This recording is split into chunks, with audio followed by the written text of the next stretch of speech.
Hi, everybody. Welcome to the reality of crypto, false promises, predatory practices, and better alternatives. My name is Michelle Gilliam. I use she, her pronouns, and I work at the Action Center on Race in the Economy. We're a national organization that works with progressive campaigns across the country, specifically those who are dually fighting for racial justice and against capitalism, campaigns that meet at the intersection of racism and Wall Street accountability specifically. And quite frankly, this is largely why we are drawn to this fight. This is also very personal for me. I'm from Jamaica, Queens. It's a majority Black neighborhood here in Queens, New York, and it enjoys a lot of vibrancy for sure. A lot of union density, for instance, is largely Caribbean. But it's also a neighborhood that's been hit hard by the economic downturn and by the pandemic itself. And while I see this as an opportunity for reparative justice, people who are not on my side see this as an opportunity to further exploit. And I see a lot of parallels between what's happening now and, of course, what happened in 2008 and 2009 with the subprime mortgage crisis. And while it's no longer risky subprime mortgages, it's now crypto, they are definitely they may be using different tools, but it's the same methodology. So I'm very, again, to be joined in a community of people who are also sounding the alarm of the growing and booming cryptocurrency industry. But we are joined by brilliant minds who can speak more intimately about the dangers of cryptocurrency.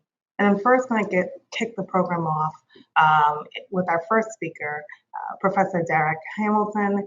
He is a Henry Cohen Professor of Economics and Urban Policy and the founding director on the Institute on Race, Power, and the Political Economy at the New School. Without further ado, Derek Hamilton.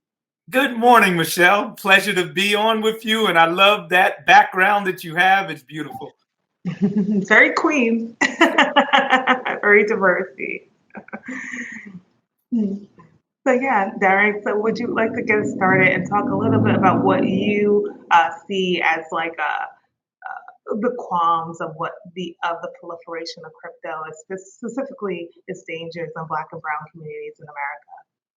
Well, I mean, you let it off with an analogy to the subprime mortgage crisis, and I think that is a useful and relevant analogy. I mean, what left Black people vulnerable to the subprime mortgage crisis was two things. One, an economic vulnerability in that they didn't have the resources that might have better enabled them to have access to more prime mortgages, but then also a political vulnerability where there was not a regulatory environment to protect them from malfeasance.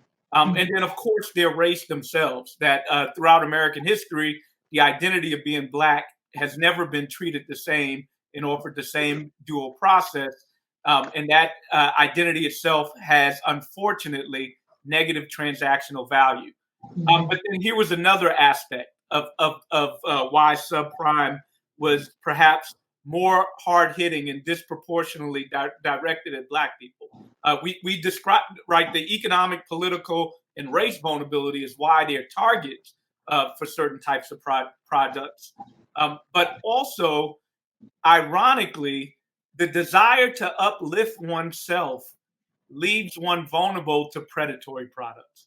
So, and that's hard to grasp. So, people going after subprime mortgages wanted the American dream. They wanted a home. They wanted to take their circumstance from rags to riches. So I love that analogy. I didn't make it initially, but that's spot on, and it's a real useful understanding of how cryptocurrency and this potential crypto craze might link to other types of products throughout American history, and also going forward, what we need to do to ensure that people are not vulnerable in a particularly disproportionate way because of their race, because of a cursory identity that they're born with that should have no transactional purposes whatsoever. So let's drive it home with cryptocurrency. Um, if you have limited capital and you're hearing the news and media images are directed at you that um, in order to make something of your life, you need to be personally responsible. You need to don't wait on anybody. Here's something you can do. You can be the captain of your own fate. There's a lure to that. There's an elegance to that. There's a seduction to that. But here's the reality. And then let me also point out some other lures. Um, the barrier to entry, just like subprime mortgages, were not so high. So the barrier to entry for a population that does not have a lot of capital to begin with, and we haven't even got into the reason why they don't have a lot of capital, no fault of their own. We have a history of policy and practices that have denied them access to capital and the intergenerational transfers of that capital, dating as far back as when Black people came over as chattel capital, or in a system of slavery for white landowning plantation class. And of course, that history didn't just end with slavery, it extended. But I know we don't have a lot of time, so I won't get into all of that. But again, driving home the point of cryptocurrency, it's a low barrier to entry with a promise of high returns. So, like a casino, you can enter a casino, and if you're fortunate enough, you can reap some rewards. But you have that combined with narratives of get up off the couch, do something about your lot in life, take some financial responsibility that makes that lure appealing.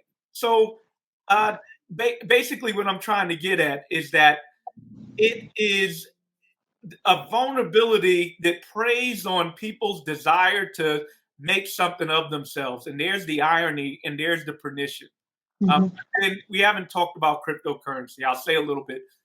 It is what makes it a vulnerable financial product. And I feel funny calling it a financial product, but what makes it a vulnerable product is that it's grounded in speculation. It is not a tangible asset, but rather an asset that is a store of value that people are drawn to with the expectation that because others may be drawn into it, that one could arbitrage the market and attain additional value because more interest is driven in that particular currency. But at the end of the day, it's not like a stock in Apple. It's not like a stock in General Motors. It's not even like owning a farm where you're producing apples. There's no tangible value at baseline, but rather it is a resource used for transaction, and one whose investment lure is speculative. And what do we know about these speculative assets that have happened in the past? Eventually, there's a bubble that bursts. Eventually, that speculative bubble bursts, and those that did not get out in time will be vulnerable. And we also know from history that the group that has the least amount of capital foundation going into that bubble is not only directly vulnerable if they, in other words, they can't afford to take that loss, but the spillover effects on the economy writ large also leaves those at the low end of the spectrum in terms of resource and political protection also more vulnerable. Recession, in essence, recessions hit Black people harder, and that's the point. Mhm. Absolutely, absolutely. And I also love that you mentioned, Black people very much hone on the need for self-reliance and self-actualization. And that's also driving one of the reasons why we are susceptible to something like a financial product like crypto as well. So thank you so much for that. Yeah. And you know, I'll say one other thing about that point, which is that throughout history, it is structure and resources that are often publicly provided that allow people to reap the rewards from their ingenuity and effort. You know, I believe in meritocracy, but what we also need to know is that aside from anecdotal evidence, anecdotal individuals or groups of individuals, for populations in general, it has always been resources and structures that have enabled them to have mobility or as a group to either the middle class or beyond poverty. So that's a reality and a thing. So you know, we hold our hopes into self-help, but the biggest mechanism of self-help is political mobilization. It is political mobilization to make your government apparatus provide the structures and resources to its most treasured resource, which is its people, so that they can thrive and really have a meritocracy. Absolutely, absolutely. Well, thank you again, Derek, for these words. But we're going to keep the program going because we have other speakers to hear from. But I'm going to take a pause and also mention that we are going to have time for a Q&A. I'm sure that people will have some questions and some feedback to not just what you said, but what all the speakers will share with us. So thank you so much for your words. And without further ado, I'm going to keep the program going with Nadine Chabrier. She joins us from the Center for Responsible Lending at Senior Policy Council and works out of its DC office with a focus on federal policy and litigation. And without further ado, welcome, Nadine. Thank you. Thank you, and good morning. So hello, everyone, and thank you for the introduction. So I'll start off with a little bit about CRL. We're a nonpartisan nonprofit. We're focused on the financial health and well-being of Black, Latino, and lower income communities. And my portfolio covers consumer financial issues like overdraft, buy now, pay later, high cost lending, and payday lending. So I'm going to echo some of the things that Dr. Hamilton said in my own policy-related way, and talk a little bit about some changes that we might want in this space. So, you know, CRL, along with other organizations like civil rights, consumer, labor, military, faith, we've promoted some principles of responsible lending. And so these principles are really geared toward the lending context, but as has been mentioned, crypto exists in this continuum, this context of financial exploitation and wealth stripping of our Black, Latino, Indigenous communities. So, you know, our communities have been denied opportunities to build wealth and denied access to sustainable credit. And we're really disproportionately shut out of opportunities to build assets because of structural racism. So further, we're targeted with high cost, destructive, wealth stripping products in the name of access to credit. And so while these products are marketed as lifelines, they don't provide access to credit, they don't change circumstances, and they can lead to financial issues and really put people in devastating cycles of debt. So very briefly, the principles themselves are to enact interest rate caps of 36%. So you wouldn't believe the interest rates that people who have lower credit scores are facing out there in the hundreds. We want to apply credit laws to all types of credit, even things that you might not recognize as credit, and I'll talk about that in a second. We want to assess consumers' ability to repay loans and credit, and we want to enforce laws that prohibit unfair, deceptive, and abusive practices, and I'll talk about that a little bit more as well. So, you know, there are many places where we see consumers set up to fail, and corporations expect consumers to default, and they even benefit when they do. So in the payday lending context, where people get into cycles of payday loans, in the overdraft context, where people are, you know, paying fees upon fees for not having enough money to pay their debits.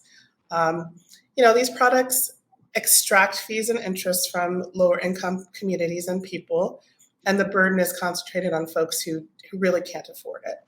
And so sort of moving over to crypto, one of the places that I see a parallel to crypto is the buy now, pay later. So anyone who's shopped online has seen this. This is a pay in 4 model. You're offered a buy now, pay later payment method at checkout. Klarna, Affirm, Afterpay. Frequently it's on retail products like tech, beauty, clothing, even for tiny purchases. So this is a new product, it's fintech driven, it's rapidly expanding, and it's largely unregulated. And further, it's marketed to young, lower income, Black and Latino people through social media, through relationships with certain vendors, Fashion Nova. The issues that I see with buy now, pay later are typically, there's no credit check when people make a purchase through this sort of product. There's no assessment of their ability to repay.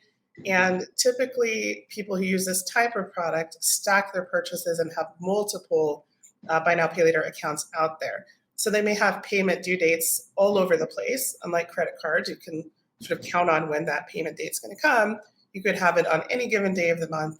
And it can be easy for people to miscalculate and incur fees that they're not expecting. So, with buy now, pay later, fees are not disclosed at the outset. So you might have a return payment, you might have a rescheduled payment, account reactivation, even overdraft fees. And this makes something that is marketed as interest free really expensive potentially. So, these products also feed on impulse buying and multiple purchases.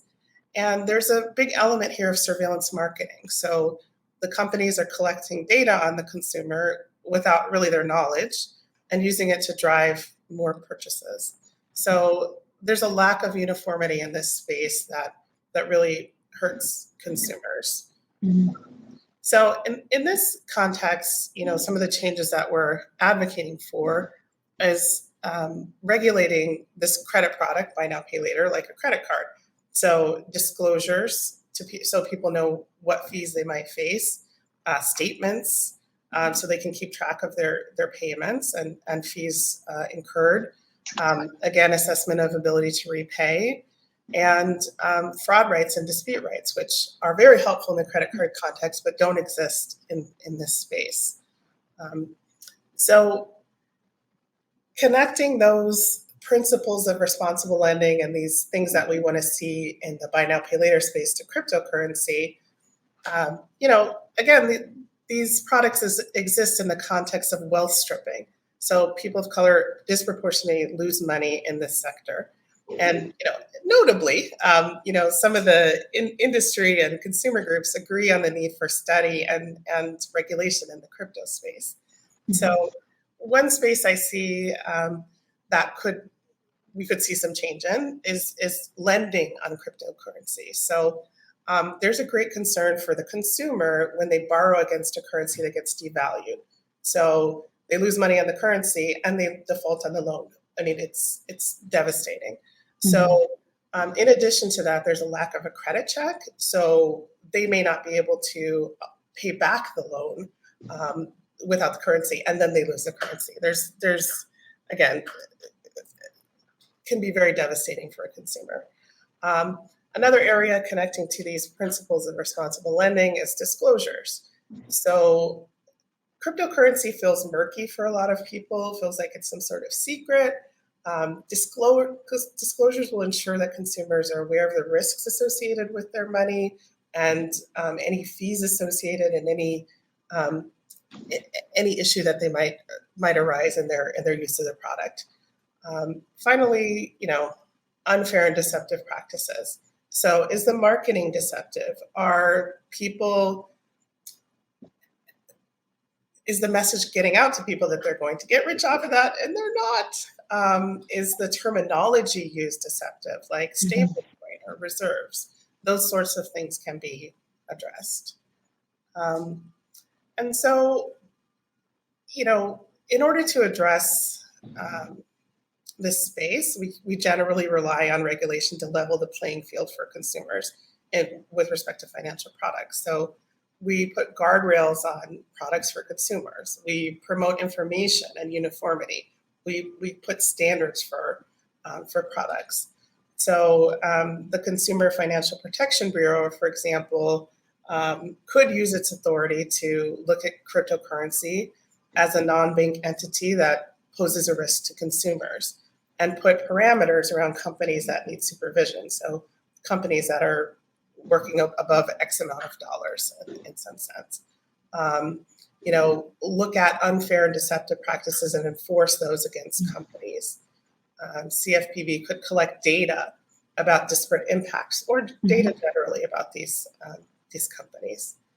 And so there's some legislation out there about cryptocurrency. So currently there's a proposed bill in California. And I'll just note, this is, I'm not taking any position on this bill, and this is kind of just informational and food for thought. But the bill in California considers registration for crypto exchanges with the DFPI, which is California's Consumer Regulatory Agency, so that the crypto companies would have reporting and examination requirements. So you can look at their business practices to see if there's any unfair practices, look at their data. This bill would require disclosures to advise consumers of risk. And another element is that the companies would be required to work in the best interest of consumers. I think this is interesting, and this could provide a great body of law to protect consumers in this space. So all that said, there's a lot of options for taking action, and I and the folks at CRL would always want to center the experience of people of color, of poor people, of Black and Latino people, and not be afraid of the limits that protect consumers. So this conversation will certainly help us think about it. So thank you, Michelle, and thank you for having me, everyone. Oh my goodness. Thank you so much, Nadine, for, covering so much there. I was trying to take notes even. It was great. Thank you so much. So I'm going to keep us going. And I wanted to make a quick note. Unfortunately, William Spriggs is under the weather, so we send him healing vibes, and so he won't be able to join us. But we are going to keep the program moving with another brilliant mind that we are lucky to have join us today. David Columbia is the Associate Professor of Digital Studies at Virginia Commonwealth University. And he's also the author of The Cultural Logic of Computation, The Politics of Bitcoin Software as Right-Wing Extremism. And many of his articles have been published, and you can find them in Motherboard, The Baffler, Real Life, and many other publications. So with that being said, would you like to kick us off, David? Thank you so much for having me. Boy, the speakers have been really wonderful, and I mostly just want to pick up on some themes that they've already set out for us. So maybe I can start by talking about Dr. Hamilton's great talk, ended by talking about political mobilization. And the sort of the utility of public assets, public resources, and regulated resources as a place where people should and can turn for being empowered. And part of what I research is the sort of history of where this stuff came from, right? Where cryptocurrency came from, and the entire premise of cryptocurrency is that. That's false, right? That we don't need public assets, we don't need regulation, we need to exist outside of these systems in order to profit. And in fact, there is a pretty severe hatred of democracy, democratically enacted regulation, and any attempt to sort of regulate a market at all that is baked into cryptocurrency at its most fundamental levels. So let's talk about one thing Dr. Hamilton mentioned, and you mentioned as well, the subprime mortgage crisis, right? Part of what happened in the subprime mortgage crisis was the creation of these very strange financial objects, collateralized debt obligations, and several others, right? And part of why those were so toxic is because they weren't ordinary financial instruments. They didn't fall under the classic the specific regulatory regimes that places like the Consumer Financial Protection Bureau and the SEC and so forth have under their purview. So they were these instruments that lived out there in the ether that nobody could kind of say, well, we own these, right? We are the ones who get to say whether these instruments are legitimate or not. And what happens when you do that is you drive speculation.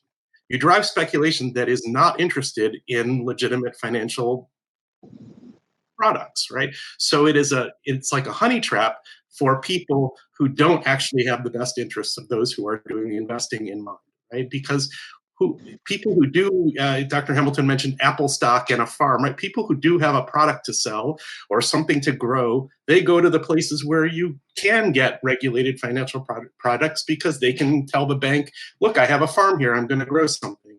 It's the people who don't have a farm, who don't have a company that does something, who are attracted to these murky areas where there's nobody in charge, right? Where democracies are not in charge. And how do we see that play out in crypto? Well, one of the ways we see it play out is that all the trading strategies that are against the rules in well-regulated markets, like the stock market in the US, are just rampant in cryptocurrency. So there's something very well known called a pump and dump scheme. And a pump and dump scheme is where somebody who holds a lot of a particular instrument goes out in public and tells everybody, this is the most wonderful thing in the world. You need to go buy this. You need to hold it. I'm buying it. I'm holding it. But in fact, the person doing that is selling it. Right? They're driving up interest in vulnerable people who will go and buy the thing, but they are actually selling it to these people at the same time. They are exploiting the people. Well, that is illegal in the stock market. But it is widespread in cryptocurrency. It's so widespread that they actually use the name despite it being the name for an illegal practice. And if you say something positive about Bitcoin or another cryptocurrency on Twitter or another social media product, you will start getting direct messages saying, hey, come join our pump and dump scheme over here. Right? Just and the idea that this is good for anybody other than the people who are dumping the tokens is just remarkable. And many other kinds of market manipulation come up, but let's just say one other thing, which is we've heard some good talk about regulation of the market, and just today, the European Union has announced a scheme to potentially regulate the cryptocurrency markets and a lot of the other products, including the lending products that we see in the cryptocurrency space. And what they have basically said is you need to operate by the same rules that banks and stock trading markets and so forth operate by. One would think if these people actually had something good to offer, they would say, fine, we have a great product here. We will compete with and operate according to the same rules everybody else plays by. But no, this is to them lighting their whole industry on fire, which to me is an indication, as an admission, they can't play by those rules. They don't want to play by those rules. They don't actually have something worthwhile to offer. And the idea, I've been scanning the regulations this morning, the proposed regulations, and I look at them and I think these are great. These are rules for a fair and equitable playing field. And the cryptocurrency people are going to go out of business because they can't play according to a fair and equitable playing field. They don't actually have anything to offer. As Dr. Hamilton said again, there is really nothing underneath cryptocurrency except speculation. And if you want to confirm that for yourself, you can go to if you look for and I included this in the link that I provided that will be available at the end. There are thousands of dead cryptocurrency tokens, right? Cryptocurrency tokens that are today worth zero. Obviously, Bitcoin and Ethereum, the big cryptocurrency tokens, are not worth zero, but many, many others are worth nothing. And the stories that people told about those cryptocurrency tokens are identical to the Bitcoin and Ethereum stories, except they aren't the first. But all the properties that those tokens are said to have are the same as in Bitcoin and Ethereum, and they are worth nothing. So you can get some empirical proof to yourself that there is nothing here, and these tokens absolutely can and will fall to nothing. And we've seen that happen in the recent spate of collapses, many of which have to do with lending products. And there is always, the names are Terra Luna and Celsius and some of these other algorithmic stablecoin and lending platforms, and there's always a new token involved, and they always go to zero, right? Because that is how these markets work. There is nothing there to support them. So let me hit two more brief points. One of the things a couple other people have mentioned is there's a kind of rhetoric around these products, and that's certainly something I pay a lot of attention to.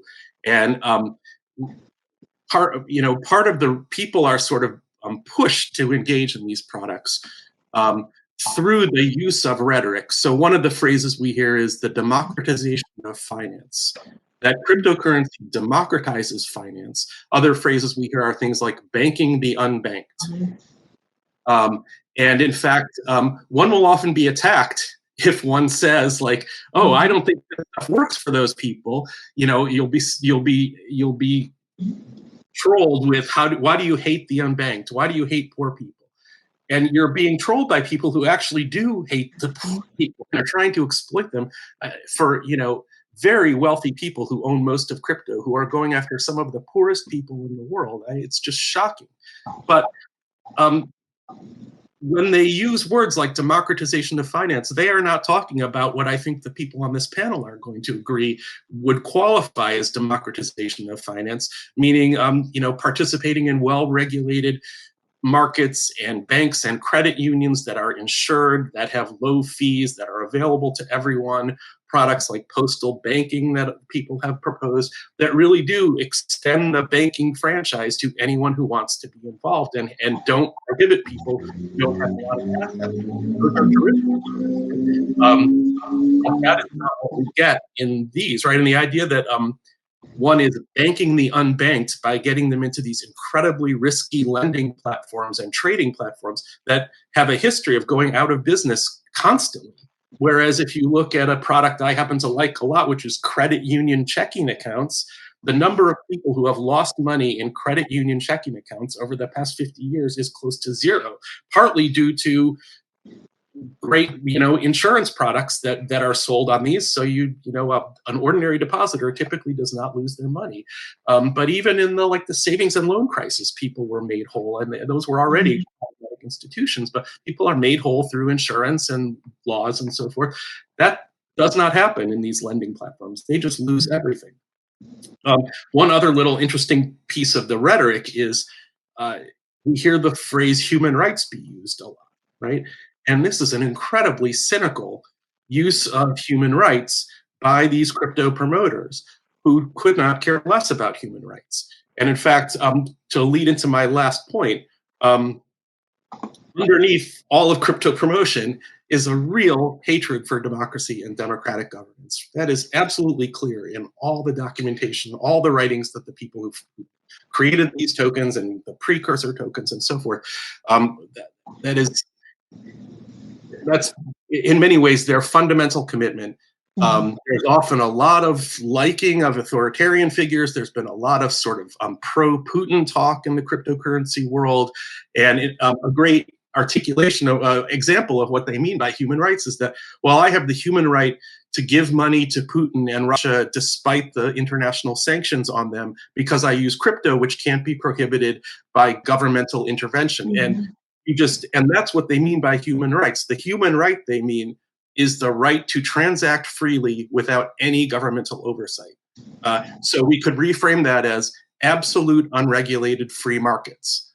And this is a very familiar idea that comes from the far right, that the only human right is unregulated free markets, and actually other rights, like we've seen in the US recently, the attempt to realize other rights through law, those are all subordinate to the idea of unregulated free markets as really the only location for any kind of rights realization, which is just, it's so antithetical to progressive values, one doesn't even know where to start.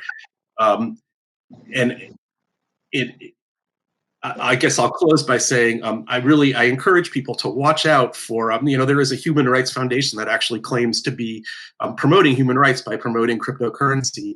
I will not mention them, but they are very aggressive, and they will even say, well, if you criticize cryptocurrency, you are against human rights. Though if you ask them, which human right am I objecting to by saying that I think cryptocurrency is exploitative and destructive, they actually they start to evade your question, because the only human right they can name is one that isn't even in the Universal Declaration of Human Rights, which is unregulated free markets without any democratic oversight. That is not the way forward. Okay, we'll stop. Oh my goodness. Thank you so much, David, for that. This is just so alarming and for so many reasons. But before I get into it, I'm going to say we're going to close out the discussion part of our program with words from Mark Hayes. Mark Hayes joins us from AFR. He's a senior policy analyst there, and he also wears two hats, I guess. You also work with Demand Progress. So thank you, Mark. Thank you, Michelle. And it's really a pleasure to join all these distinguished speakers. Just really great content here to provide context and perspective on what's happening in the crypto markets and how it relates to financial inclusion. And, I want to share a few comments, I think, maybe to drill down on financial inclusion and look at what some of the premises are around crypto in that context and whether they really deliver. So that kind of inclusion can mean a lot of different things to different people. I think Professor Hamilton really spoke to about is sort of that big picture, the desire to lift oneself up and empower oneself economically. And that's a critical, important part of what we mean by financial inclusion. It also is about, in the immediate picture, very basic but important things. For people, it's the ability to pay your bills on time without hassles or major fees or waiting times or huge interest rates, as my colleague Nadine talked about. It's the ability to hang on to your money without a fear of it being stolen or lost. It's really the ability to use that money as you see fit without being hindered or harassed for no good reason by different powers that be. It's also about having access to people you trust and tools you can use that help you manage your finances, and being treated fairly by those people and those institutions. And it's about the ability to make money or resources work for you by, in some cases, by making investments that have reasonable risks and reasonable returns. And that may even be true for speculative investment. I mean, as Derek said, there are casinos, they're highly regulated. Some people want to do that. But it's probably more important and more true for the kind of boring investments, the things that don't make a lot of money, but are really the bedrock of financial security for so many. And it's important to recognize that.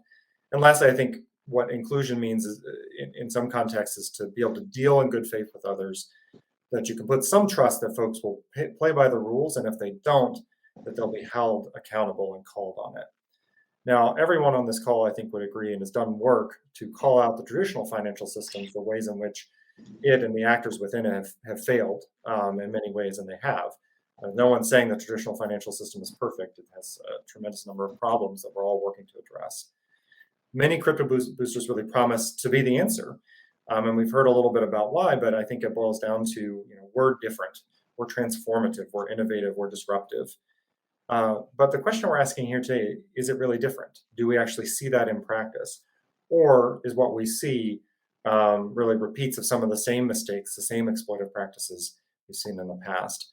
And I want to offer up a couple of examples. I think we'll just scratch the surface here today, but I think these examples really show that when you sort of look behind the curtain, the reality of what crypto is versus how it's presented can be far different.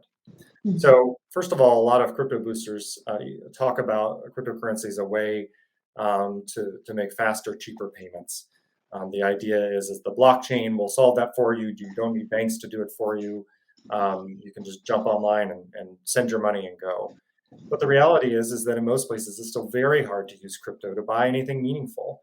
It is, as Dr. Hamilton said, a speculative investment. And when you do try to transact with crypto on the exchanges or the platforms, you often are charged high fees to transact or convert funds. And surprisingly, these blockchains are slow. They're slow by design because they need to verify through consensus mechanisms. And that means they're only processing a handful of transactions per second, in contrast to the current systems like Visa that can process millions. And that slowness, those fees, those have impact, loss of value, loss of wealth, loss of opportunity. Crypto often promises access and control, that you have control over your own assets, that you don't have to rely on a bank. You can hold yours in these so-called cold wallets. But the reality is that time and time again, we see users locked out of access to their assets on these exchanges or platforms. And this recent crash has shown this, where when the numbers started to go to zero, people went to extract their assets only to be told they had to wait. And this happens time and again in the crypto markets. And it creates a number of problems and a real loss of wealth and value for many people. Crypto boosters promise security, the idea that your money or your assets are safe because the blockchain is immutable. It can't be hacked. The code is law and protects everything on the blockchain. But the reality is that hacks and thefts in the billions, tens of billions of dollars have happened almost daily since the impetus of many of these chains. Sometimes it's due to user error. You type in the wrong code and boom, your money is gone. Sometimes it's due to bugs in the code that hackers, thieves, or criminals exploit. Sometimes, and often, it's due to the kind of scams that Professor Columbia talked about, so-called rug pulls or affinity scams, which you see in the traditional financial system, but which has become a playground for scams in the crypto space. And sometimes it's even in the design of the blockchain itself. And that means sometimes it's an inside job, that the people who are actually creating the chain are intentionally manipulating it to extract wealth from people on the chain and walk away while the rest are left holding the bag. And when that happens, because of what our colleague Nadine has just described, there aren't the kinds of protections you see in other markets. You don't have disclosures for investors. You don't have deposit insurance. You don't have fraud protections or the reversibility of transactions. You lose it, it's gone. Even so that you can see it on the chain into somebody else's wallet, it's gone. Crypto promises high yields with great returns, as Dr. Hamilton talked about and Nadine talked about. And some of those products are offering 20% API on loans and promoted as low risk. Well, we've seen the crash in the markets and seen people lose tens of thousands of dollars as a result of that. And the reality is that many of those promises are just simply too good to be true. And lastly, I think, as Professor Columbia talked about, crypto promises democracy, democratization of finance, the idea that you can have agency in the space through the way the blockchain works and how everyone can jump on and be a miner or generate a token or be part of a governance mechanism. But what we see is the reality is that in most crypto spaces, the biggest actors call most of the shots. Most customers are being directed to the top few exchanges, and those exchanges control a lot of the transactions and extract high fees, but cater to the more wealthier investors who are allowed to do transactions off-chain. Most of the wealth on DeFi platforms is controlled by a small group of early investors who control most of the governance tokens. And those include the venture capital firms that will throw money at crypto projects even if they fail, because they can still find ways to make money before the project tanks. When you look at crypto mining, the process of verifying and minting tokens, the top 0.01% of Bitcoin holders control roughly 27% of all Bitcoin used. And the top 3 or 4 mining pools where people come together to mine these crypto tokens on Bitcoin and Ethereum, the 2 biggest platforms, control a majority of the mining operations in those spaces. And so no matter how you look at it, the premises don't really hold water. They're not playing out as people directed. And so we would argue that the reality of crypto is just more of the same. And that's why I think I'm going to leave folks with sort of 3 recommendations before we get to our Q&A, which is, the first is folks need to question the hype. They need to not take these claims at face value. They need to ask questions and find credible, independent resources, including critical resources like the ones folks have shared today, and use the smell test. If it's too good to be true, it probably isn't. The second is that we, as our colleague Nadine said, we need to require the industry to meet the rules of the road. We don't need new policies that cater to the industry, which is what the industry is pouring millions into the political process to do as we speak.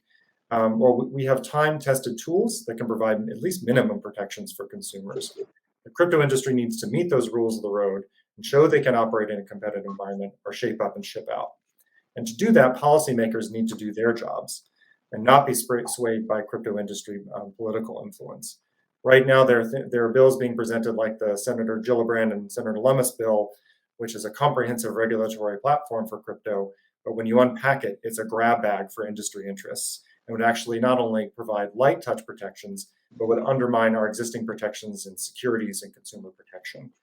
So instead of proposing proposals like that, members of Congress need to call on regulators to do their jobs. We already have the tools and the authority. They can do it. We don't need to rewrite the rules now. And lastly, we need to pursue real solutions for financial inclusion. We've heard a bit about that today. We can share more. A lot of these solutions, they're not always easy and they're not necessarily flashy, but they're real and they will be helpful. Some of those include requiring banks to provide no fee or low fee bank accounts. Some of it is about eliminating overdraft fees, which is a pernicious predatory practice by many traditional banks. We can accelerate the processing of real-time payments, which already happens in Europe. So people who are trying to get their checks cleared to pay their bills don't have to wait for hours or days. And we can promote things like public banking, like Professor Columbia said. The public sector can provide some of these services and people don't have to rely on the capitalist model. And lastly, we can, if we really want digital currency, we don't have to rely on a blockchain. There are proposals like the eCash proposal by Congressman Lynch, which would provide digital cash. Cash is something is disappearing in some places, but it's a really useful tool for many people that can be used on a card system or a chip system that can provide privacy, protection, and access to services without having to rely on intermediaries, which is what cash does already. So we have the solutions. The question is, do we have the political will to implement them? And I think that I'll leave you with Dr. Hamilton's point, which is public mobilization to protect our financial future is going to be critical to the success of people's prosperity. And we should focus on that instead of kind of leaning on the smoke and mirrors of the crypto sector. Thank you. Thank you, Mark. Thank you. And yeah, so that concludes the discussion part of our program, but we do have a lot of questions and we have some time for them. So we're just going to get right into them. The first question is actually for Dr. Hamilton, and Mark kind of set us up for it. And you talked about the allure of crypto for marginalized communities, and given the legacy of distress many Black and Brown people have with the traditional financial system. What would you consider a counter narrative or a counter moment for real financial inclusion to look like, and how can our listeners be a part of that? Yeah, and first off, please call me Derek. I'm happy to just be Derek. Let me say, to answer the question, we've talked a lot about the crypto industry, but you know who also deserves a bullseye in this conversation? The state. The state has left us vulnerable to crypto. The state has not provided us alternatives so that if somebody wanted to pursue the casino of crypto, it would be an authentic choice. The state has not regulated crypto in a way to avoid some of the potential fraud and malfeasance that can take place. So I guess I would say that and then, you know, part of what the right has successfully done is to demonize the state as a capture entity that can't do right. Now that's a problematic narrative. The state can do right, and there's a history in which they've done right, unfortunately not in an inclusive way, but for segments of the population. So where we need to go in a movement, in my opinion, is to build momentum and realize that it is our government, it is our monetary system, and ultimately it is our economy. So from a broad perspective, what we need to do is build that political mobilization and ensure that the state is providing quality alternatives that at least provide a baseline by which the private sector has to do at least that if they want to compete in the market for consumers. And that would include public banking. That would include reasonable access to capital as a birthright. I talk about baby bonds, for instance, and there are many other ways to do it. It would be reasonable access to transaction accounts as well as finance at reasonable terms. So all these things we need as an apparatus, and also we need regulatory environments, because Nadine pointed out a lot, and I know we don't have a lot of time, so I'm gonna be quick, and I know there are more questions, and I have many esteemed panelists, but Nadine honed in on data and data sovereignty. So there's a vulnerability with regards to something as intimate as our decision making, which we'd be naive to think that algorithmic methods can't be seductive in a way that it's not an authentic choice without some regulation and some sovereignty of that information. And it's a new fault line going forward.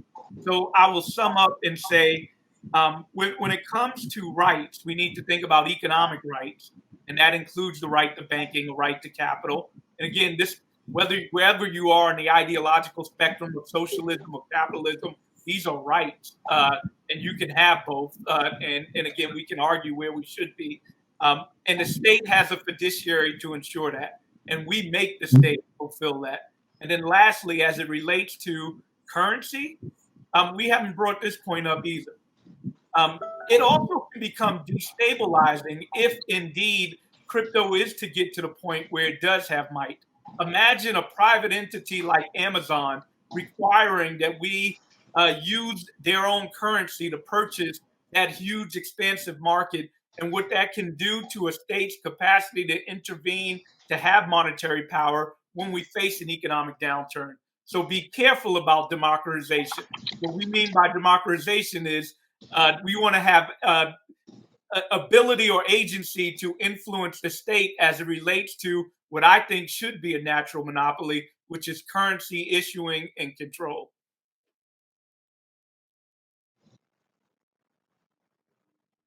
Sounds good. I mean, the organizer in me is like ready to go. I feel like this is giving me like Occupy like flashbacks as well. But I'm actually, we have another question, and this one is actually for Nadine. Speaking of flashbacks, what lessons can we learn from the 2008 crisis about how to prevent the financial exploitation we're seeing in the digital asset space from spreading farther than it already has? And what are the alternative tools or strategies that you at CRL have seen that work best to foster financial prosperity for those seeking to escape poverty and create stability for them, their families, and their community? Right. So there were warning signs of impending doom before the 2008 crisis, and we can act sooner and more decisively when we see these problems brewing. So that would mean probably now, when we realize that people are losing money in this space, we need to take action. So, in terms of solutions, as I mentioned in my talk, financial prosperity is bolstered when people have, even those with low income or lower credit, when they get reasonable rates on loan and credit products, when corporations are not allowed to strip wealth through excessive fees, when consumers are well informed about the products that they're using, about the costs and the risks, all the things that I mentioned, that's what results in financial prosperity for our communities. So, and the 2008 financial crisis led to the creation of the Consumer Financial Protection Bureau. So there was a victory there after all of that. And even CFPB can go further. And I'm with you. I feel very energized by this conversation. And I think we can take action in this space for sure. Thank you, Nadine. Now we have a question for Professor Columbia. For the most avid and ideological proponents of crypto, what's the end game they envision for how finance, politics, and the economy will work if they are successful? Oh, you're muted. Right, I'm unmuted, thank God. So what is the end game they sell?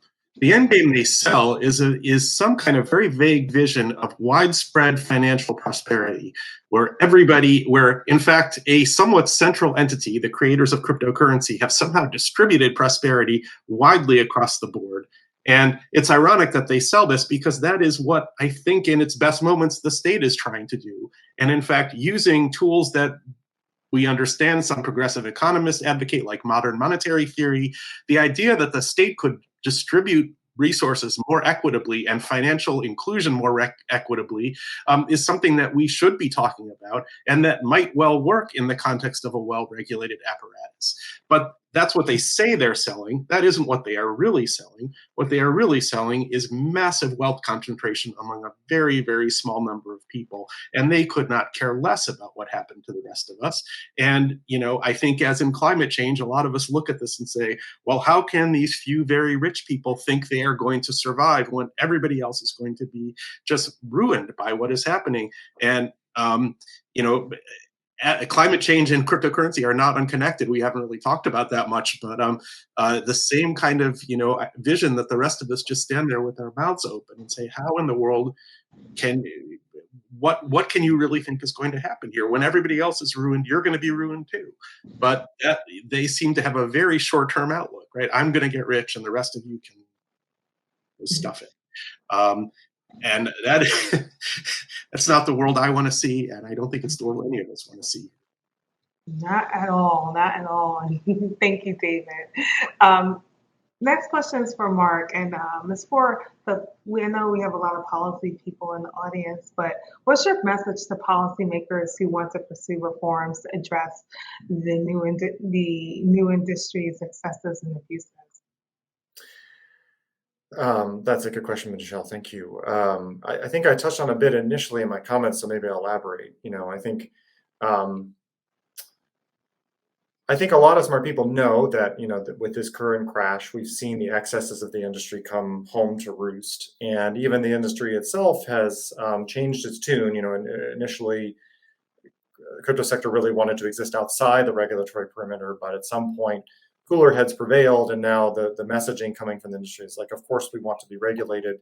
In fact, some have even claimed that the current crash would not have happened if there had been regulations in place. So it's a bit of a nice jujitsu move to sort of flip it back on the fact that they're unregulated, therefore it's everyone else's fault that they're unregulated. But setting that aside, I think policymakers really just need to not take crypto claims at face value. We know and have heard from folks in policymaking settings that they've just been deluged with lobbyists, with political money. A lot of folks have left the public sector and have joined the crypto private sector, some with good intentions and some just, I think, looking to try and be on the side of what they see as a wave. But the reality is when you peel back the curtain, a lot of this jargon doesn't really add up. Recently, there was a letter from first initially 26, now there's 1,700 technologists delivered to Congress who are saying not only are the financial premises that these crypto coins based on suspect, technologically, for a lot of software developers and engineers, this stuff doesn't make sense. It's old technology designed to do a certain kind of thing, but not the kinds of things that people are saying it can do. And so, look, I think perhaps, I don't have a crystal ball. Maybe someone will solve this problem, and maybe someone will find a way to thread this needle, and it will provide something of value. That even if that were the case, which we're skeptical of, we still need robust regulatory oversight from the financial space, and as Derek alluded to, from the digital rights and privacy space, because what we have seen is just a sector rife with scams and problems that needs to be reined in, and we need to use the tools that do it. So I think policymakers should not take things at face value, not be swayed by crypto pressure, and also focus on what they can and can't do, right? If regulators have the tools, let's empower them to do it. Let's ask them to take the steps from the CFPB to the SEC and many others now, and not wait for clarity from Congress, but to simply do what they're there to do. Congress's job is to legislate, and we get that, but sometimes there's a time when legislation isn't the first step we need to take. Absolutely, absolutely. So we're actually closing up on time. So I want to spend the last 3 minutes just thanking everybody for attending, for listening. I hope that this is a fruitful discussion for you all to take back to your respective networks. And also special gratitude to the speakers who were able to make it.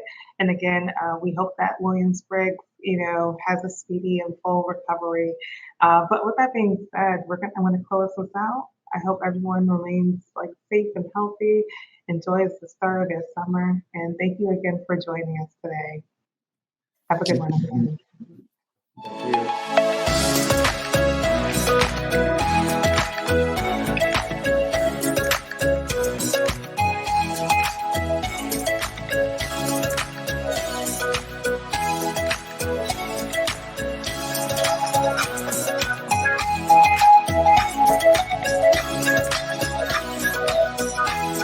Thank you.